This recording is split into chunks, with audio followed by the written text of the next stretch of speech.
प्रिय विद्यार्थियों, नमस्कार। हम भारत के 19वीं और 20वीं शताब्दी के समाज एवं धर्म सुधार आंदोलनों और पुनर्जागरण के विषय में चर्चा कर रहे हैं और उसी के क्रम में आज हम बात करेंगे ब्रह्म समाज के बाद प्रार्थना समाज की। महाराष्ट्र में हिंदू समाज और धर्म में सुधार लाने का प्रयास प्रार्थना समाज के द्वारा किया गया, जिसकी की स्थापना डॉक्टर आत्माराम पांडुरंग ने मार्च 1867 यानी मार्च 1867 में की थी, मुंबई में। आत्माराम पांडुरंग के प्रेरणा स्रोत केशव चंद्र सेन थे। प्रार्थना समाज का विकास ब्रह्म समाज की छत्रछाया में ही हुआ और दोनों में अनेक समानताएं देखी जा सकती हैं। सर्वशक्तिमान और सर्वोपरि परमात्मा में विश्वास, इस परमात्मा की उपासना से मुक्ति की प्राप्ति, अवतारवाद में अविश्वास, महंत पुजारियों यानी मध्यस्थों का और मूर्ति पूजा का विरोध, कुछ ऐसे बिंदु थे जो कि दोनों में समान कहे जा सकते हैं, ब्रह्म समाज और प्रार्थना समाज में। लेकिन इनके बावजूद, इन समानताओं के बावजूद भी इनमें कुछ अंतर भी था। ब्रह्म समाज की तरह प्रार्थना समाज उग्र नहीं था। ब्रह्म समाज के सदस्यता के लिए मूर्ति पूजा और जाति प्रथा को पूर्णतः अस्वीकार करना आवश्यक नहीं था। ब्रह्म समाज का दर्शन और साहित्य अपेक्षाकृत अधिक विकसित था, लेकिन इस संदर्भ में प्रार्थना समाज का जो स्थान है वो नगण्य दिखाई देता है।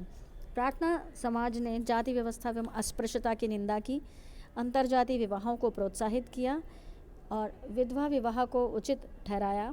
स्त्री शिक्षा, दलित और अछूतों और श्रमिकों के हित के लिए रक्षा करने के लिए उन्होंने पुरजोर समर्थन किया, आवाज़ बुलंद की। और इस समाज के प्रमुख नेता जस्टिस महादेव गोविंद रानाडे थे, जिन्होंने कि महाराष्ट्र के ब्राह्मण परिवार में उनका 1852 में जन्म हुआ था।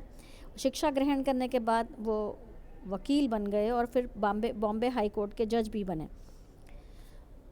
रानाडे एक जनसेवी और समाज सुधारक थे और बम्बई के प्रार्थना समाज के एक प्रमुख सदस्य थे।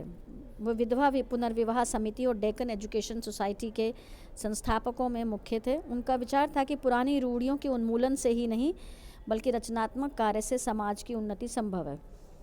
स्त्री पुरुष की विवाह आयु में वृद्धि, स्त्री शिक्षा को प्रोत्साहन और विधवा विवाह का समर्थन प्रार्थना समाज का मुख्य उद्देश्य था। विधवाओं का पुनर्वास और बाल विधवाओं के संरक्षण के प्रयास भी प्रार्थना समाज के द्वारा किए गए।